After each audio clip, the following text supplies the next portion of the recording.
प्यारे भाई बहनों, हम इस धरती पर कहाँ से आए हैं, ये सवाल पहले कई बार उठा है।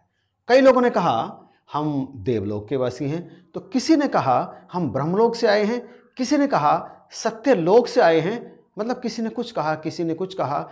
आज के वीडियो में हम यही विचार करेंगे कि हम इस धरा पर आखिर आए कहाँ से हैं। इस प्रश्न के उत्तर पर जाने से पहले हम यह तो जान लें कि हम कौन है जो इस धरा पर आया है। अधिकांश तो अपने आप को शरीर ही समझते हैं, अपनी पहचान शरीर से ही लगाते हैं और कुछ कहते हैं कि अहम यानी मैं हूं, ये शरीर कुछ भी नहीं है। और कोई कहता है कि हम जीव हैं। तो पहले हम ये जान तो लें कि आखिर इस धरा पर आया कौन है, जीव, शरीर या फिर मैं। अगर हम ये शरीर हैं, जैसा कि सारा संसार हमें इस शरीर से ही पहचानता है, चेहरे से ही पहचानता है, तो क्या वास्तव में यह शरीर कहीं से आया? इस पर विचार करना पड़ेगा। दरअसल माता पिता की 2 कोशिकाएं मिली और फिर प्रकृति के 5 तत्व क्षिति, जल, पावक, गगन और समीर, इनका संयोजन हुआ और एक मांस के पिंड का निर्माण हो गया। मांस का पिंड 9 माह गर्भ में रहा और फिर 9 माह के उपरांत बाहर एक देह के रूप में बाहर आया और फिर धीरे धीरे प्रकृति से पोषित होकर ये शरीर बड़ा होने लगा। और फिर जैसे जैसे बड़ा हुआ, फिर एक स्टेज ऐसी आई कि फिर इसका ह्रास होना शुरू हो गया। मांस जो सख्त था वो सिकुड़ने लगा, चुड़ने लगा और धीरे धीरे एक समय ऐसा आया कि शरीर केवल शरीर रह गया, इसका चलना बंद हो गया। फिर इसे या तो जला दिया गया या फिर कब्र में दफना दिया गया। वो जो 5 के 5 तत्व थे प्रकृति के, वो पांचों के पांचों अपने अपने मूल में मिल गए। तो ये तो थी शरीर की कहानी। अब आइए बात करते हैं जीव के बारे में। जीव के बारे में कहा जाता है ईश्वर अंश जीव अविनाशी। जीव ईश्वर का अंश है और अविनाशी है। याद रहे, जीव ईश्वर का अंश है, ब्रह्म का अंश नहीं है।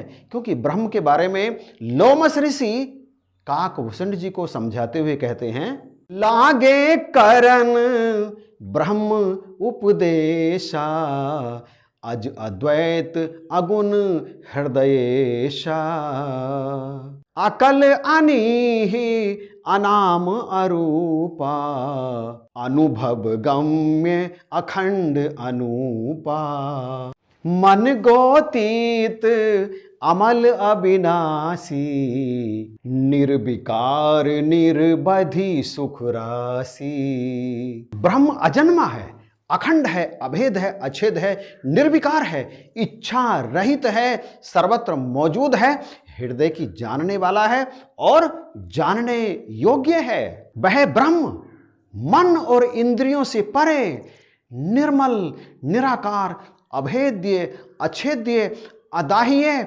सीमा रहित और समस्त सुखों की खान है। और यह जीव जो वास्तव में ईश्वर का अंश है, परंतु ब्रह्म की तरह अविनाशी है, चेतन है, इसे मैल भी नहीं लगता और ये सहज सुख की राशि भी है। परंतु यह जीव ईश्वर के द्वारा निर्मित माया के अधीन है, माया के बस में रहता है। ये माया के बस में रहने के उपरांत यह तोते की भांति और बंदर की भांति क्रीड़ाएं करता रहता है, उछल कूद मचाता रहता है। सो माया बस भयऊ गोसाई, भयऊ कीर मरकट की नाई। बिल्कुल इसी तरह से ये भटकता रहता है, परंतु ये ईश्वर का अंश है।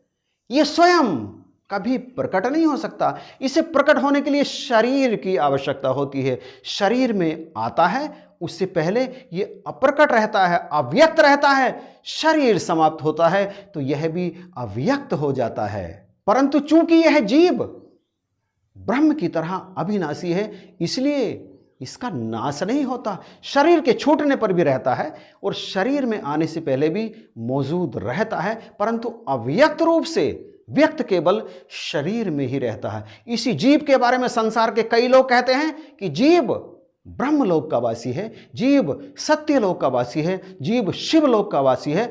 अलग अलग लोग अलग अलग बात बताते हैं, परंतु जरा यह तो समझिए कि आखिर लोक कहते किसे हैं? शिवलोक शिव के रहने का स्थान, विष्णुलोक विष्णु जी के रहने का स्थान, ब्रह्मलोक ब्रह्मा के रहने का स्थान और पृथ्वीलोक हम लोगों के रहने का स्थान। मतलब लोक है रहने का स्थान, घर। जैसे पृथ्वी है, पृथ्वी हमारा घर है, इसी तरह से शिवलोक, बैकुंठ, गोलोक आदि आदि अलग अलग स्थान हैं, मतलब रहने के अलग अलग स्थान। यह बात अलग है कि अलग अलग लोकों में रहने वाले प्राणियों की शारीरिक बनावट पृथ्वी के प्राणियों के अपेक्षा कुछ अलग हो, परंतु हैं तो लोक ही, हैं तो रहने के स्थान ही, हैं तो ग्रह ही। मैं तो ग्रह ही कहूंगा उन्हें, क्योंकि ग्रह, और वो भी खासकर पृथ्वी जैसे ग्रह, ऐसे ही ग्रहों पर जीवन पनपता है। यह बात अलग है कि यह बात अलग हो सकती है कि उनमें से कई लोग ऐसे हों जिनमें सांस ना लेनी पड़ती हो, केवल कुछ और जीने का आधार रहता हो, परंतु कुल मिलाकर वो केवल और केवल स्थान हैं। उनमें से कुछ स्थान ऐसे हैं जिनके बारे में भगवान कृष्ण जी श्रीमद् भागवत गीता में कहते हैं कि वहां पहुंचकर जीव को फिर धरती लोक पर वापस आना नहीं पड़ता। मतलब हैं तो वहां पहुंच तो गए, वजूद में तो है, तो जो वजूद में होता है वो ब्रह्मलीन नहीं कहा जाता। जो ब्रह्म में लीन होता है वो समस्त संकटों से मुक्त होकर केवल और केवल ब्रह्म बन जाता है। जीव ब्रह्म नहीं है, जीव ईश्वर का अंश है जो किन्हीं लोकों में पहुंच करके वापस नहीं लौटता। कुछ में से लौटकर वापस आना पड़ता है। जब पाप पूरे हो जाते हैं या पुण्य पूरे हो जाते हैं, उन दोनों के फल मिल जाते हैं, तो फिर से मृत्यु लोक में आना पड़ता है। परंतु अधिकांश, ऐसे बहुत कम होते हैं, बहुत थोड़े से जीव, परंतु अधिकांश, बल्कि ये कहूँ तो उचित होगा कि 99% जीव तो यही पृथ्वी लोक पर ही विचरण करते रहते हैं, कभी इस योनि में, कभी उस योनि में, कभी उस योनि में। और अब आइए बात करते हैं तीसरे की, और वो जो तीसरा है अहम। अहम यानी मैं। इसके बारे में वेद का ऋषि कहता है अहम ब्रह्मास्मि, मैं ब्रह्म हूं, मैं ही ब्रह्म हूं। यानी ये जो मैं, ये जो बोल रहा है, जीव नहीं बोल रहा, ये बोल रहा है अहम।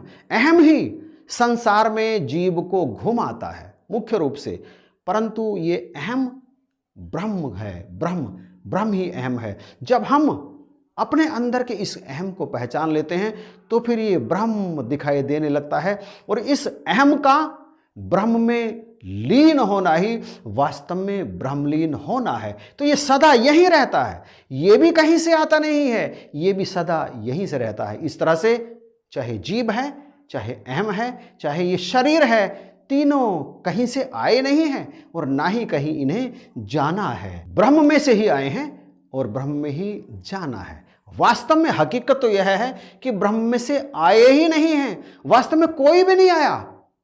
अहम भी झूठ है, वास्तव में शरीर भी झूठ है, और जीव भी झूठ है, सब कुछ झूठ है, प्रकृति भी झूठ है, केवल और केवल ब्रह्म सत्य है। इसीलिए कहा है ब्रह्म सत्यम जगत मिथ्या। वास्तव में ब्रह्म की नजर में जगत का कोई वजूद है ही नहीं। हम तो स्वयं मुक्त हैं, स्वयं मुक्त, हम किसी बंधन में बंधे ही नहीं हैं। हमने जानबूझकर अपने आप को बंधन में बांधा हुआ है, अपने आप को प्रकट किया हुआ है। हकीकत में बुदबुदा समंदर ही है, समंदर बुदबुदा नहीं है। इसीलिए तो कहा है हेरत हेरत हे सखी गया कबीर हेराए, समुद्र समाया बूंद में सोकत हेरा जाए।